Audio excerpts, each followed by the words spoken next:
My name is Jay Altman. I'm the CEO of FirstLine Schools. We're a small charter management organization that operates 5 schools in New Orleans. We also started the first charter school in New Orleans Charter Middle School, back in 1998. And I've been working with public schools in New Orleans for about 25 years. Well, most of the schools have become charter schools. And that has allowed people to be more successful in doing their work than they were able to be under the old school system. And so as a result, the schools are far more successful than they used to be in terms of student achievement, student attendance, graduation rates. And the success of the schools is not, it's both come from the autonomy but also the accountability. When schools aren't doing well, they either get closed down or someone else runs the school. And so there's no district monopoly over operating schools. Instead, it's more a system of schools rather than a school system. Well, I think the new school system that's much more decentralized has pushed a lot of decision-making down to the school or network level. You know, there are also networks of schools.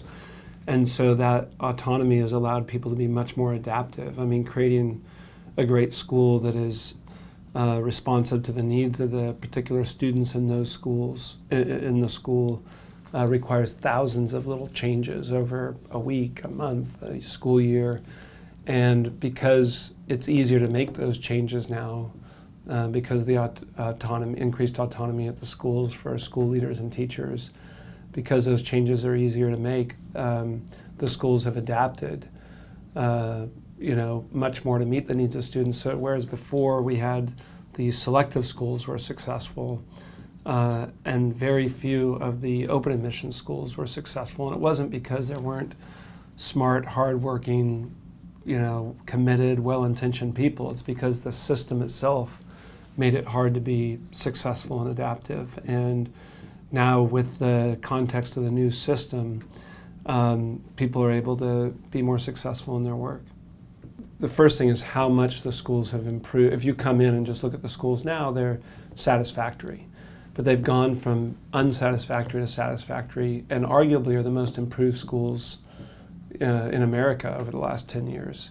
And the dramatic improvement that we've made to get to this point of satisfactory is only part of what will hopefully be a progression. And so if you come and just look at one snapshot in time, it's hard to know how far the schools have come given where they were. The second thing people might not know is, again, it wasn't that there weren't a lot of great people working in the system before, it's that the structure was a bad structure. And so this structure has empowered people more. Many more people are involved in governance than were involved before. It used to be a school board, and now there are lots of school boards. So there's much broader public participation in governance, even though it's not all under a single elected board. There's more widespread involvement in governance. The other piece is that because of that widespread involvement, many more people are invested in education. We just had a recent millage for schools that passed, and part of that is because there's very broad public investment in education because people are involved in the schools more. And it's not that people weren't involved before in the extracurriculars and athletics and parent organizations, but many more now people from all sectors of the community, whether or not they have children in the schools, are involved in helping improve the schools.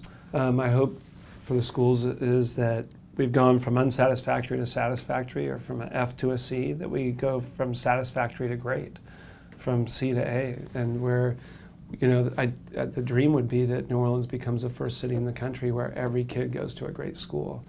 And at the trajectory we're on right now, that's a real possibility.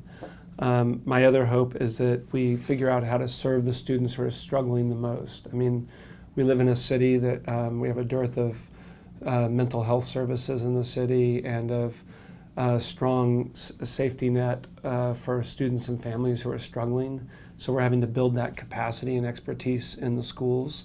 And that I hope over the next 10 years we get much better at serving all students well, particularly those who are struggling the most. I also hope that the schools, we become much more rigorous academically, especially as we make the transition to Common Core, and that we really get better at pushing all students to their potential. I think the other hope I have is that the schools' staffing and leadership, we become more diverse and do a better job at reflecting the demographics of the students we serve. Right now, the school teaching force and leaders, it's probably about 50-50 in terms of black-white, and that's not reflective of the student population we serve. And so we need to try and, again, develop larger talent pools and larger number of leaders of color for charter organizations and for schools and teachers of color. And the last thing is that we come together as a community, and because the changes were so abrupt when a large number of teachers were fired by the old school system, there's still a lot of anger and understandable anger and frustration about that, and that we're able to have a healing process and come together as a community so we're all working together to create great schools.